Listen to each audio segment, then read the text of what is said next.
Assalamualaikum warahmatullahi wabarakatuh. Halo semuanya. Pada kesempatan kali ini kami akan menjelaskan materi fungi. Oke, sebelum itu kita perkenalan dulu nih. Ya, saya sendiri Simon Kelvin Panogaya Simandelang dan teman saya Rizky Aditya Saputra. Oke, pada kesempatan kali ini akan menjelaskan materi fungi. Oke, materi pertama akan dijelaskan oleh Adit. Nah, sebelum masuk ke materinya, ini di sini tuh ada daftar isi dari PPT yang sudah kami buat. Yang pertama itu ada ciri-ciri fungi, yang kedua cara hidup fungi, ketiga struktur fungi, keempat reproduksi fungi, dan yang terakhir itu klasifikasi fungi. Nah, sebelum mengenal lebih jauh, apa sih fungi itu? Fungi atau kulat adalah kerajaan dari sekelompok besar makhluk hidup eukariotik heterotrof yang mencerna makanannya di luar tubuh lalu menyerap molekul nutrisi ke dalam sel-selnya. Nah, selanjutnya ciri-ciri fungi. Yang pertama itu bentuknya beragam. Ada yang berbentuk oval, benang, dan memiliki tubuh buah. Selanjutnya, organisme eukariotik, mempunyai membran nukleus dan organel membran lainnya. Nah, jamur ini ada yang uniseluler dan multiseluler. Kalau jamur uniseluler itu ukurannya mikroskopis. Itu dia tuh bisa dilihat hanya bisa dilihat melalui mikroskop. Nah, jamur multiseluler ini berukuran makroskopis. Nah, itu dia bisa dilihat dengan mata telanjang. Selanjutnya itu tubuh jamur itu dilindungi zat kitin. Zat kitin ini sebagai pelapis utama dinding sel jamur untuk memperkokoh tubuh jamur. Selanjutnya, tubuh berupa hifa. Hifa itu adalah sel memanjang berupa benang-benang yang terdiri dari hifa vegetatif dan reproduktif. Bersifat heterotrof, yaitu apa sih heterotrof itu? Hidup dengan menyerap nutrisi dari organisme lainnya. Tidak memiliki klorofil. Nah, karena si jamur ini nggak memiliki klorofil, jadi dia itu tidak dapat berfotosintesis atau tidak dapat membuat makanannya sendiri. Jadi dia itu hidup dengan menyerap nutrisi dari makhluk hidup lain. Nah, yang terakhir itu terdapat miselium. Apa sih miselium itu?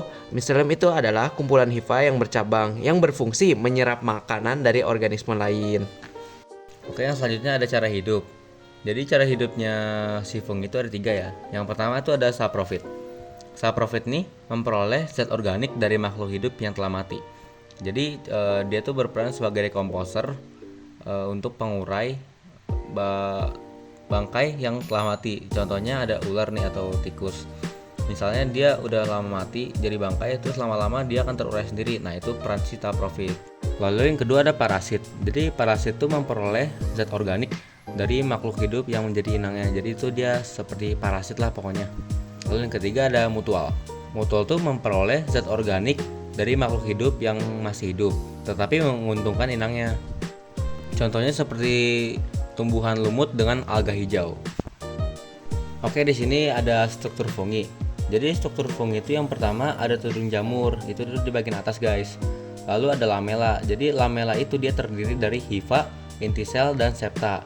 Lalu di situ ada cincin, stipe atau tangkai buah, volva, dan yang terakhir ada miselium.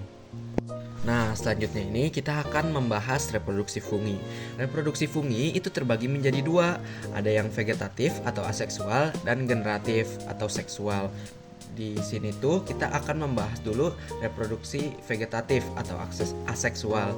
Nah, pada jamur uniseluler atau bersel satu, dia itu akan membentuk kuncup baru atau tunas baru. Sedangkan pada jamur multiseluler atau bersel ganda, dia itu jamurnya itu akan memfragmentasi hifa.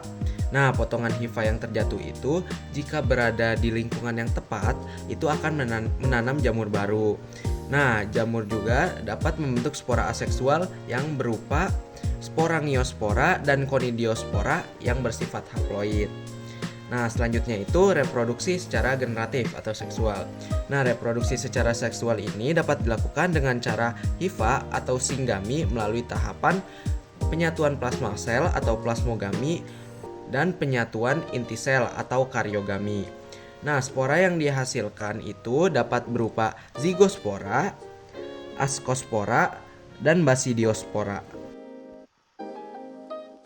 Oke, berdasarkan cara reproduksi seksualnya, Klasifikasi fungi dibagi menjadi 4. Yang pertama Ascomycotina, lalu yang kedua Basidiomycotina, lalu ada Deuteromycotina, dan yang terakhir Zygomycotina.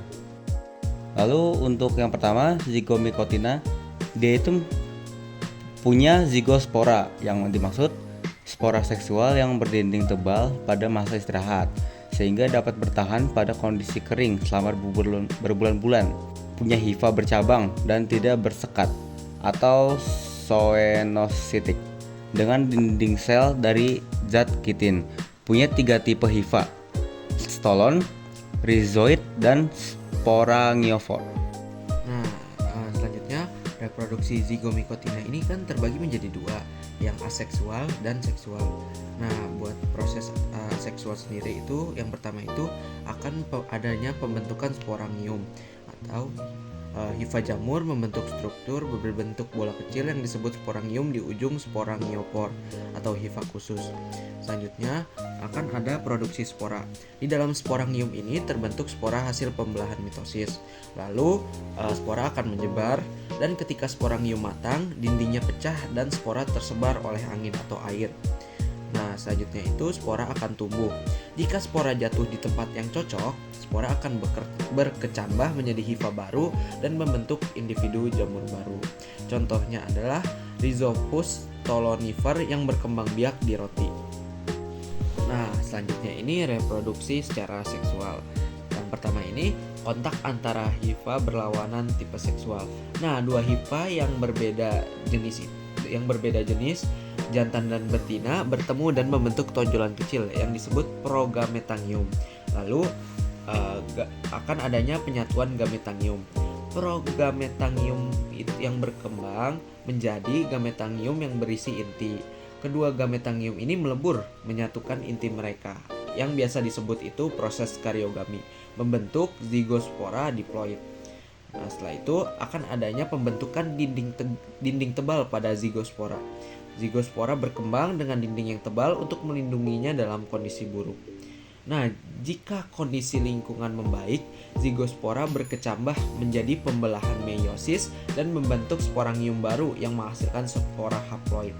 Spora ini kemudian tumbuh dan menjadi individu baru. Oke, kita lanjut ke peran Zygomycotina. Yang pertama ada Muscor mucedo, berfungsi sebagai pengurai kotoran lemak, dan Beauveria bassiana berfungsi pengendali hama alami. Lalu Pilobolus berfungsi sebagai dekomposer kotoran hewan. Lalu ada Rhizopus stolonifer, itu jamur roti, Rhizopus oligosporus jamur tempe, dan Rhizopus oryzae jamur tempe juga. Rhizopus mampu memecah amilum menjadi dektrosa, protein, lemak dalam kedelai menjadi molekul yang lebih sederhana. Namun, apabila tumbuh pada makanan atau buah-buahan, dapat bersifat merugikan karena mengakibatkan pembusukan. Oke, lanjut yang kedua ada Ascomycotina. Jadi pada Ascomycotina ini, hifa bersekat dan berinti banyak, bersifat saprofit dan parasit. Menghasilkan spora dalam askus. Setiap askus mengandung 8 spora. Askus-askus berkumpul membentuk ascoracrap. Lalu ini ada bentuk-bentuk ascoracrap. Yang pertama ada Apothecium, Perithecium, Cleistocesium, dan ada yang tanpa ascocarp. Nah, selanjutnya ini ada reproduksi Ascomycotina. Seperti Zygomycotina, reproduksinya itu kan ada yang aseksual dan seksual. Nah, pada reproduksi aseksualnya ini, pada jamur uniseluler itu akan membentuk tunas baru. Nah, sedangkan pada jamur multiseluler, fragmentasi miselium dan pembentukan conidiospora. Nah, kalau pada reproduksi seksual uniseluler itu konjugasi. Kalau misalnya jamur multiseluler itu singgami. Ascopora tumbuh menjadi hifa yang kemudian bercabang membentuk miselium. Ujung miselium berubah fungsi menjadi ascogonium atau oogenium dan antheridium berpasangan. Lalu terjadi plasmogami dan karyogami melalui trikogin sehingga membentuk nukleus diploid atau zigot. Nukleus diploid mengalami meiosis sebanyak 4 sel. 4 sel haploid mengalami mitosis, lalu 8 askospora dan tumbuh menjadi hifa baru. Lalu proses itu akan terus berulang. Oke, untuk peran Ascomycotina yang pertama ada Saccharomyces cerevisiae, yaitu pembuatan tapai dan roti. Yang kedua Penicillium notatum, menghasilkan antibiotik. Lalu yang terakhir ada Neospora crassa, pembuatan oncomera dan ampas tahu. Oke, lanjut yang ketiga ada Basidiomycotina. Pada Basidiomycotina ini berupa jamur multiseluler dan makroskopis. Lalu dia hifa bersekat, dia juga bersifat saprofit dan parasit. Dan juga mempunyai badan buah, yaitu basidiokarp, yang dimaksud tempat pembentukan basidium. Basidium itu tempat terbentuknya spora. Lalu di sini ada struktur dari si jamurnya. Yang pertama ada pileus, lalu ada lamelia, annulus, stip, volva, dan mycelium. Nah, di sini ada reproduksi Basidiomycotina. Seperti tadi, reproduksi itu terbagi menjadi aseksual dan seksual. Nah, pada reproduksi seksual ini akan adanya pembentukan konidia. Sedangkan pada reproduksi seksual itu ini singgami membentuk badiospora. Yang pertama itu hifa jantan dan hifa betina mendekat, lalu terjadi plasmogami. Nah, hifa ini akan membentuk miselium sekunder, lalu menjadi basidium. Selanjutnya terjadi penyatuan 2 inti haploid menjadi 2N. Lalu terbentuk 4 tonjolan pada ujung basidium yang disebut sterigma. Inti diploid membelah secara meiosis menjadi 4 inti haploid dan bergerak menuju sterigma membentuk basidiospora. Basidiospora akan tumbuh menjadi hifa bersekat. Oke, lalu peran Basidiomycotina. Jadi yang pertama ada Valvariella volvaceae, yang kedua ada Auricularia polycitria, yang ketiga ada Pleurotus, yang semuanya bisa diolah menjadi makanan. Lanjut ke Exobasidium vexans, dia parasit pada daun teh. Lalu Stylago scitaminae, parasit pada tebu dan jagung. Puccinia aracidis, parasit pada tumbuhan kacang. Mereka berperan sebagai parasit pada tumbuhan. Nah, yang terakhir ini adalah Deuteromycotina. Jamur ini mempunyai hifa bersekat dan dinding selnya dari zat kitin. Umumnya berukuran mikroskopis, bersifat saprofit dan parasit. Jamur ini dapat bersimbiosis dengan alga membentuk lisen. Jika bersimbiosis dengan akar, tumbuhan disebut mikoriza.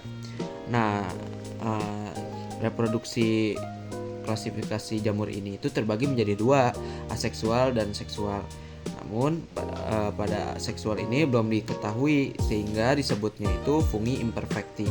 Nah, kalau reproduksi secara aseksualnya itu dengan conidiospora, blastospora, dan artospora. Oke, peran Deuteromycotina ini yang pertama ada Tinea versicolor, mengakibatkan penyakit panu. Yang kedua ada Epidermophyton flocosum, menyebabkan penyakit kaki atlet. Lalu yang ketiga Trichophyton, dia menyebabkan penyakit ringworm. Oke, dari materi yang kita sudah bahas, jadi dapat disimpulkan perbedaan film jamur itu dapat dibedakan dari ciri-cirinya, yaitu ada hifa, aseksual, seksual, cara hidup, habitat, dan tubuh buah. Oke, sekian presentasi dari kami. Kurang lebihnya mohon maaf. Semoga dapat bermanfaat bagi yang menonton. Assalamualaikum Warahmatullahi wabarakatuh.